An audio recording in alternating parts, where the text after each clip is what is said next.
Good day, sir. I am Patricia and Galan, your student nurse for today. And for today, I am going to perform the oxygen administration via nasal cannula. Before we proceed, let me first define what are oxygen administration and nasal cannula. So, oxygen administration is the administering of oxygen at a greater concentration than can be found on the environmental atmosphere. It can be done via face mask, face tent, or the most common one, which is the nasal cannula. So, nasal cannula does not interfere on the patient's ability to speak or to eat. Moreover, it relatively delivers low concentration of oxygen for about 24 to 45% at flow rates of 2 liters to 6 liters per minute. Now, let's proceed to the procedure. So, determines the need for oxygen therapy and verifies the order for the therapy. So, this is to know or to render the correct care to the right patient. So, patient ZG, doctor's order, patient on semi-Fowler's position, administer oxygen at 2 L per min via nasal cannula now. Okay. Performs a respiratory assessment if not yet already available.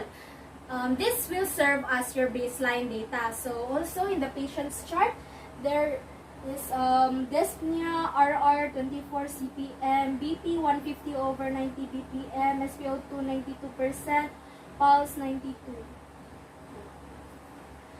92. Now, prepares the client and the support people. So, ma'am, good morning. Sir, good morning. Morning. Okay, so, ready na ta, sir, ha? Assist the client into a semi-Fowler's position if possible. So, ma'am, kaya ba na ito maglihok? Sige. Ma'am, mag-semi-Fowler's na ta, ma'am. Sige, ma'am. Sandig ka, ma'am. Comfortable na ba ka, ma'am? So, this position helps the chest to expand, which helps in the delivery of oxygen later on. Explains that oxygen is not dangerous when safety precautions are observed, and also informs the client and the support people that about the safety precautions connected with the oxygen use. This is to help the patient alleviate anxiety and also to be knowledgeable and to prevent them putting themselves at risk. So, ma'am, sir, mag-explain lang ko, ma'am, ha, na ang kaning oxygen is highly flammable. Naga-smoke ba ka, sir? Wala. So, kung naamoy, kung naay magbisita diri, tas mag-smoking na lang, na dapat dili ta pwede mag-smoke, kay naay tendency na magbuto ang ato ang oxygen tank. Nasabtan ba? Klaro ba, sir, ma'am? Yes. Thank you po. Prior to performing the procedure, introduces self and verify the client's identity using agency protocol. This will help you know that you are rendering the correct care to the correct patient, and also introducing yourself to the client establishes rapport. So, good morning, ma'am. I am Patricia and Galan, your student nurse for today. Ma'am, may I know what is your name? Zoe Guzman. Can I see your name band po? Okay, oh, thank you, ma'am. Zoe Guzman. Explains the procedure to the client on what you're going to do, why is it necessary, and how can she participate during the assessment. So, ma'am, kanang karon kay makita man nato sa doctor's order no, kanang sa physical jud nimo nga nagalisod kag hinga, so mag-administer ko sa imuha og oxygen, ma'am. Okay lang ba na sa imuha, ma'am? Okay. So, this will help you and your client to cooperate with each other during the procedure. Discusses how the effects of oxygen therapy will be used in planning for future treatment and care. So, ma'am, tulad kanina po ha, na mag-administer kog oxygen, kay sa makita na to, baba imuhang SpO2, no? Na ang normal is 95 to 100, imuha is 92 lang. So, mao nang kinahanglan jud nato ang ma'am ha, ang O2 administration, ang oxygen therapy. Nasabtan ba na to, ma'am? This will help the client be more knowledgeable about her situation. Performs hand hygiene and observes other appropriate infection prevention procedures. This is to prevent cross-contamination.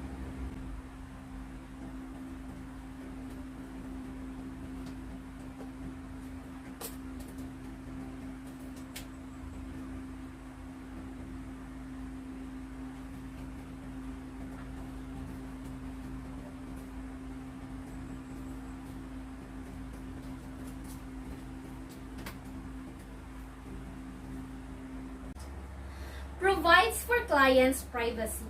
This will help you and the patient cooperate more with you. So, ma'am, ako nang isirado ang mga kurtina. Okay ra ba na si ma'am? So, ato nang siradaan ang kurtina. So now, let's proceed to the setting up of oxygen equipment and the humidifier. So first, attaches the flow meter on the wall outlet or in the tank, and the flow meter must be on the off position.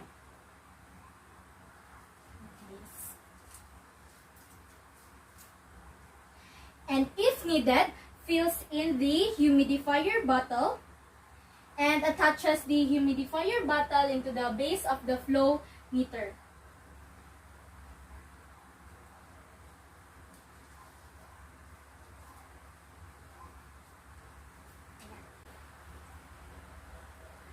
Attaches the prescribed oxygen tubing and the delivery device on the humidifier. So like this.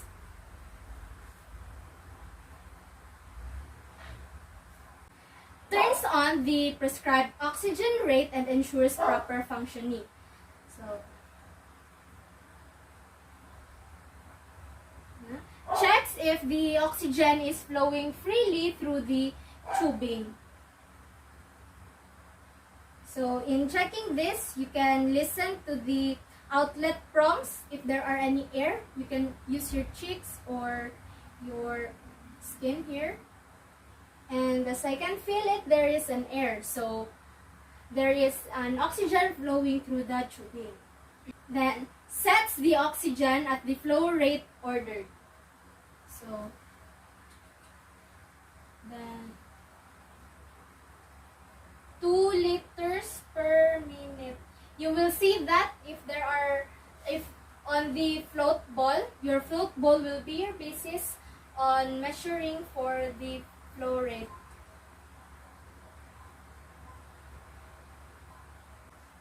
Application of the appropriate oxygen delivery device.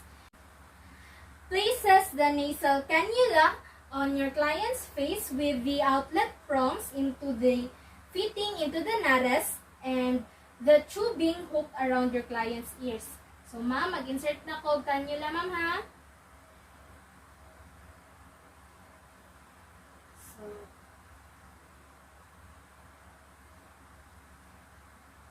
So, if cannula does not fit, you may use a medical tape to tape it around her ears so it will stay on place.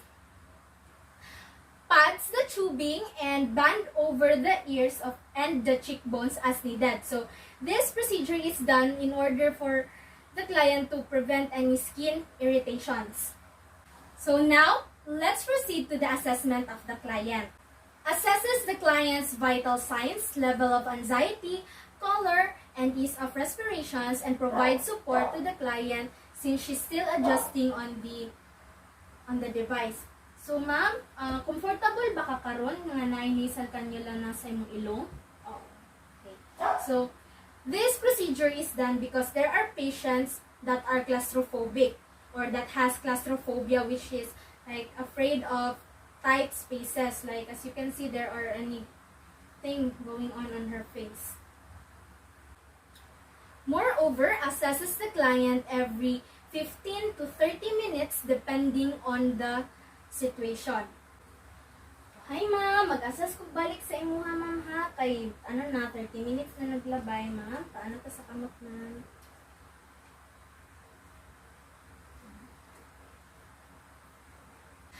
Assesses the client regularly for clinical signs of hypoxia, tachycardia, confusion, dyspnea, restlessness, and cyanosis.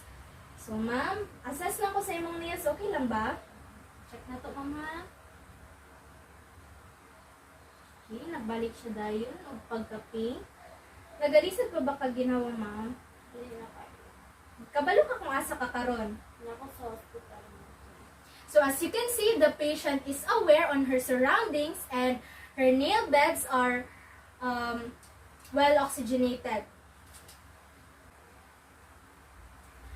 Reviews oxygen saturation and arterial blood gas results if available. So as I can see, the patient's O2 sat is 98, which is normal. Now, for the assessment of the cannula. So, assesses the client's nares for any encrustations and irritations because oxygen tends to dries up our mucous membranes. So, ma'am, kanang uga ba imuhang ilong paminawon or dili? Dili lang. Thank you, ma'am. Applies a water-soluble lubricant as required to suit the mucous membrane. So, we don't need that anymore because my client said that there are no any dryness on her mucous membrane, so it is fine. Assesses the client's top ears for any skin irritations caused by the tubing. So, if present, padding it with gauze pad will help your client relieve from discomfort. So, check lang na ko, ha, ma'am. Akong itanawan sa imuhang dalunggan, ha. Mag-check ko, ma'am. Okay lang ba? So, I can see there are no presence of skin irritation. So, gauze pads aren't needed in my patient's condition. Inspects the equipment on a regular basis. So, checks the liter flow and the level of water on the humidifier every 30 minutes and when providing care for the client. Make sure that there are no water present on the oxygen tubing because this may disrupt the flow of the oxygen through your client. Makes sure that safety precautions are being followed. So, ma'am, again, ma'am, ha, na kanang dili ka pwede mag-smoke. Kung mag-abot to balik si sir, ma'am, ingnan na, dili pwede mag-smoke or unsa ba, ma'am, ha, kay highly flammable jud ang ato ang oxygen ta. Sabta, ma'am? So, performs hand hygiene and observes aftercare.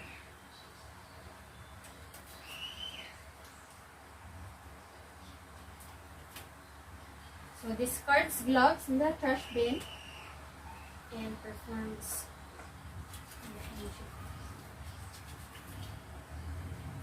This is to prevent cross-contamination. So, now, documents the findings in the client record using forms or checklists supplemented by narrative notes when appropriate. So, at 10:30 a.m., ma'am, mag-listen ka ba kaginawa? So, no further complaints of dyspnea. RR is 20 CPM, BP 130/85, O2 SAT 96%. Continue O2 administration per nasal cannula 2 liters per minute. Sign Patricia SN.